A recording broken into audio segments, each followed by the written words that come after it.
Radio 7h-10h, Patrick Roger, Cécile de Ménibus. Il est 9h35, merci Lily d'être avec nous ce matin. On va se poser la question si le monde de la nuit va un jour rallumer cette lumière. Tony Gomez est avec nous. Merci d'être avec nous. Vous êtes PDG du restaurant Club de Manco, avenue Montaigne. Et puis on vous connaît dans le monde de la nuit depuis tellement longtemps.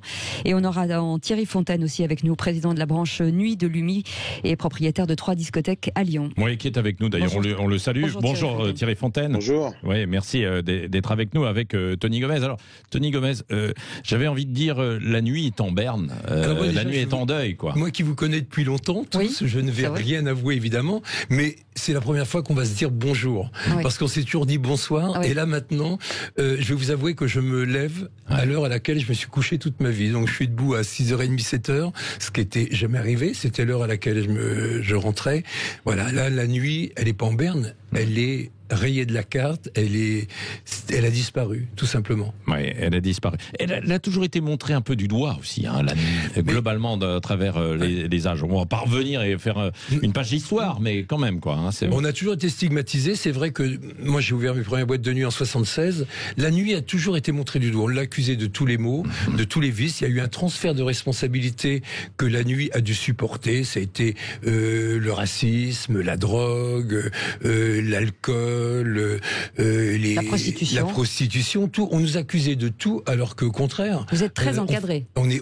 C'est une profession, c'est certainement la profession la plus réglementée.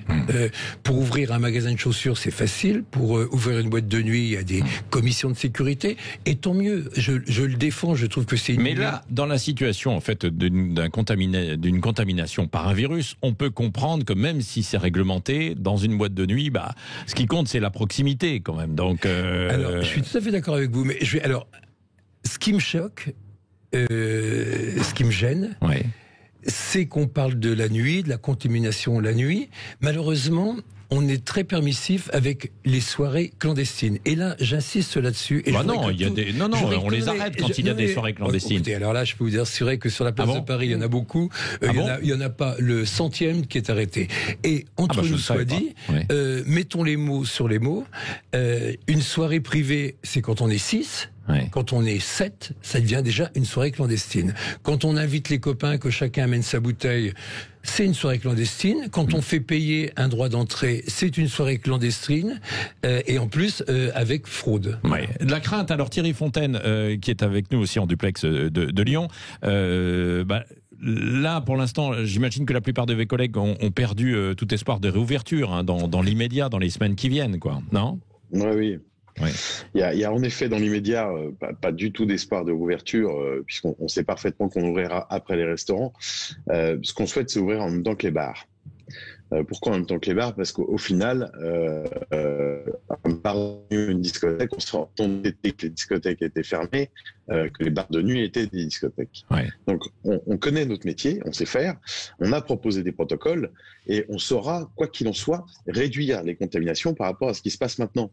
Quand Tony Gomez parle des soirées privées clandestines, il a raison, des soirées clandestines, il y en a des centaines et des centaines.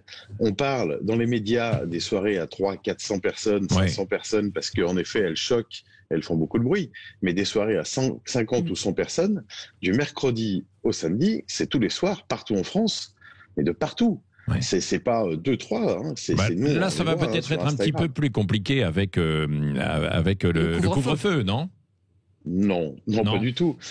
Déjà parce que les forces de police ont quand même des missions autres que jouer au chat à la souris avec des gens qui sortent après 20h. Hein, et les jeunes, de toute façon, ils vont dormir sur place. Ils sont une trentaine, ils mettent des matelas gonflables dans le salon, et là, vous avez un beau bouillon de culture. Vous avez tous des jeunes qui dorment ensemble dans un salon non ventilé. Quand ils se lèvent le matin, s'il y en a un qui réchappe au coronavirus, c'est qu'il l'a déjà eu il y a 15 jours avant. Hein. C'est une certitude. Et le nouvel an, on a prévenu ce qui allait se passer. Je crois qu'il y a une enquête qui dit que 53% des jeunes, donc ça c'est ceux qui l'avouent. Hein. Il y a ceux qui sont bons élèves qui se disent ah non, faut pas que je dise ça aux médias, mais ceux qui l'avouent, ils sont déjà 53% qui disent que le nouvel an, ils le feront avec des potes, et ils sont pas 5 ou 6. Ils feront la fête à 40, 50. Thierry Fontaine, est-ce que vous vous sentez victime de l'irresponsabilité, justement, de toute cette population ? Non. Non, parce que sincèrement, ce sont des jeunes à qui on a déjà volé leur jeunesse. Vous imaginez à tous ces jeunes qui ont 18-20 ans, tout ce qu'on leur laisse en héritage. On leur laisse déjà une planète pourrie, acheter nos paquets de cigarettes et nos pailles par la fenêtre. On va leur laisser une ardoise, celle du coronavirus, qui est de plusieurs milliards, qui vont devoir rembourser pendant des années. Eux, ils sont pas malades. Eux, ils ont envie de vivre. Alors, oui, il y a 2-3 cas par-ci par-là, mais la chance pour un jeune de tomber gravement malade, elle est néante. Ils le savent aujourd'hui. Tous les médecins leur ont dit. Et aujourd'hui, pour nous protéger, nous, on leur pourrit la vie à eux. Ouais. Pour nous protéger, nous, on leur laisse une ardoise financière que je ne sais pas comment ils vont la payer. C'est tout ça, au bout d'un moment, arrêtons de stigmatiser les jeunes. Les jeunes, ils ont envie de s'amuser. En effet, il faut qu'ils fassent très, très attention quand ils voient leurs aînés, leurs grands-parents. Ben voilà, mais Thierry, c'est là où je voulais intervenir, et je pense qu'ils auraient dû laisser les professionnels comme nous faire notre travail, parce que justement la fête aurait pu continuer, on aurait encadré les jeunes, ce qu'on fait depuis des décennies. Mais comment On a du mal à voir dans les fêtes, dans les discothèques. Avec comptes à l'entrée des boîtes de nuit, nous on contrôlait la température, on faisait attention. Ouais. Donc déjà, il faut mieux accueillir les jeunes en toute sécurité que de les lâcher dans la nature. Et je pense que les professionnels auraient eu un vrai rôle à jouer. Ouais. Et je pense qu'ils auraient eu leur dose de fête et ça aurait été très bien comme ça. Malheureusement, on est en train de faire naître on a déjà eu ça avec ce laxisme qui a fait naître dans certaines zones qui ont été des pépinières de non-droit, qui ont fabriqué des hors-la-loi. Là, on est en train de fabriquer une nouvelle race de hors-la-loi. C'est ces gens qui font des soirées clandestines et ça ne s'arrêtera pas après. Alors, qu'est-ce que l'on peut faire ? Vous faites des propositions, tous les deux, Thierry Fontaine et Tony Gomez. Thierry Fontaine, parce que vous avez vu le ministre, par exemple, Alain Griset. Oui, bien sûr. On a vu le ministre qui nous suit. On remercie Alain Griset très régulièrement parce que il nous accompagne, il nous considère, il prend beaucoup de temps pour nous et ça fait agréable. C'est très agréable pour nous parce que quand on se sent méprisé par un gouvernement qui ne nous fait pas confiance, qui ne veut pas nous accueillir, qui pense que les soirées clandestines sont finalement plus sécurisantes que des professionnels, c'est un peu dire aux professionnels absolument pas confiance en nous. Qu'est-ce que vous proposez alors ? Qu'est-ce que vous pouvez faire ? Faut qu'ils mettent la main au portefeuille. Voilà, ceux qui sont coincés. Ce monsieur qui loue sa maison et qui fièrement dit sur les chaînes de télé, ouais, je l'avais loué pour faire du stockage à une soirée, à des gens qui font des soirées habituellement, qu'on arrête de nous prendre pour des ânes. Par contre, ce qu'il faudrait, la main au portefeuille. Celui qui se fait attraper, 135 € d'amende, très bien, mais j'ai presque envie de dire que la grand-mère qui va sortir c'est la même chose. Elle aura la même punition. Bon, donc ça, c'est taxe pour ceux qui sur le clandestin et pour les propriétaires aussi discothèques, parce que là, j'imagine que ça doit être extrêmement difficile, Thierry Fontaine, non ? C'est très difficile. Les professionnels n'ont pas eu de rémunération depuis 9 mois. Donc, en effet, on demande là aussi la main au portefeuille, mais dans l'autre sens. C'est-à-dire qu'on demande à ce que le gouvernement, depuis mars, prenne à minima nos rémunérations en charge. Parce que on a donné une partie, attention, on couvre pas tous nos frais fixes, que les choses soient claires. J'ai entendu tout dans les médias, les discothèques sont pas sauvées. Elles ont des aides, mais elles sont largement insuffisantes pour survivre, premièrement. Les salaires des dirigeants sont pas pris en compte, donc les dirigeants peuvent plus se loger, manger, enfin, il y a des drames humains qui se préparent. Donc ça, oui, on demande la main au portefeuille dans ce sens-là, c'est une certitude. On demande aussi à ce qu'on nous fasse confiance, qu'on comprenne qu'on n'est pas moins bon que ce qui se passe aujourd'hui à l'extérieur. On ne dit pas qu'on va être Covid-0, mais si on peut réduire par 4 ou 5 la contamination chez les jeunes, c'est déjà un pari de gagné. Donc des propositions, on en a faites, elles sont étudiées par le ministère de la Santé. On a un seuil au-delà duquel on ne pourra pas aller. On a déjà accepté de supprimer la piste de danse pour faire des carrés VIP de façon à ce qu'il n'y ait pas de brassage. On ne dansera plus en discothèque. Si, bien sûr. On dansera sur ta table, par groupe défini, c'est-à-dire on arrive à 6, on reste à 6, on danse à 6, on vit à 6. Alors, c'est pas la discothèque on peut plus aller voir la voisine ou le voisin en face qu'on a vu. Eh ben si. Le retour du regard, Patrick. Le retour de la drague par le regard. Vous savez ce que c'est, ça ? Merci Cécile de Ménébus. C'est exactement ça. Et nous, on adore les filles. Moi, j'adore ça. On charme à distance. Voilà. Bien sûr. On enrôle comme ça, ils sont au regard de Merlin Free. Bon, Tony, ça c'est une bonne piste, quoi. Mais de toute façon, cette piste de danse, cette piste, écoute, on l'avait déjà appliquée. Bien sûr. même avant le confinement, moi je peux vous dire qu'on avait commencé, on mettait des chaises barrières, on a distribué des gels, on a commencé à restreindre, etc. On a fait très attention. Malheureusement, j'ai presque envie de dire, la Fashion Week, avec ce flot d'Italiens qui sont arrivés en France, à Paris, ça a été dramatique. Ouais. Donc, on nous a pas écoutés. Malheureusement, on nous fait payer. Le drame, c'est que je pense que l'infraction est individuelle, mais les punitions sont toujours collectives.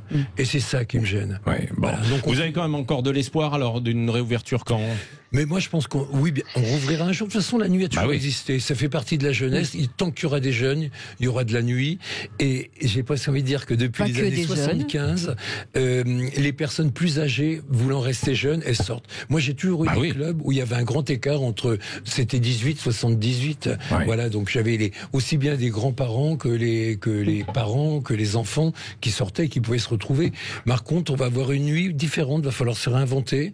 Les grandes années du Queen avec ces pistes de danse incroyables, je pense que ça va pas revenir dessus. Ou à ciel ouvert, pourquoi pas?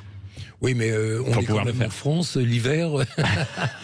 Et puis à ciel ouvert à Paris, bonjour les voisins. Là, mais vous mettez des barrières, arrêtez, lâchez-vous sur le...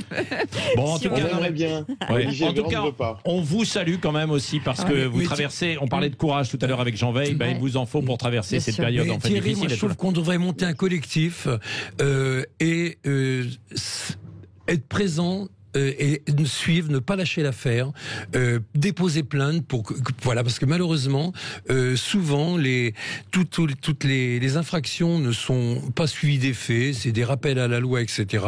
Et je pense que nous, on est victimes de ces gens-là. Donc déposons plainte, formons un collectif, et ceux qui exagèrent, battons-nous. On aura des avocats qui nous défendront, et on pourra peut-être la peur changera de camp. Voilà, on est encore dans cette expression. Merci Tony Gomez. Et Thierry Fontaine, président de la branche nuit de l'UMI, propriétaire de 3 discothèques à Lyon. Et Tony, vous allez gamberger aussi à de nouveaux établissements, réouverture et nouveaux modes de fonctionnement. On imagine, parce que les jeunes ont besoin évidemment de ça et de lieux un peu plus sécures. Et même bien sûr pour les parents. Même l'économie, regardez Paris. On s'est rendu compte que Paris sans bar, sans restaurant, sans boîte de nuit, perdait tout son intérêt. La nuit est indispensable. Alors moi, il y a un mot qui me fait que je déteste en ce moment, c'est ce mot essentiel. J'ai l'impression qu'on est dans la liste de Schindler. Travailleur essentiel, pas travailleur essentiel, qu'on arrête, tout est essentiel. La vie est indispensable. On a besoin de vivre. Moi, les gens n'en peuvent plus, là. Ils travaillent comme des chiens la journée et le soir, d'un seul coup, on est on et off. Voilà. Et ça fait mal. Et surtout, c'est essentiel pour qui? Oui, bien sûr. Absolument. On vous souhaite les réouvertures en bas du sapin de Noël. On vous souhaite de très bonnes fêtes de fin d'année. On est avec vous, les garçons. Et puis, dans un instant, c'est la dernière aujourd'hui de Jean-Pierre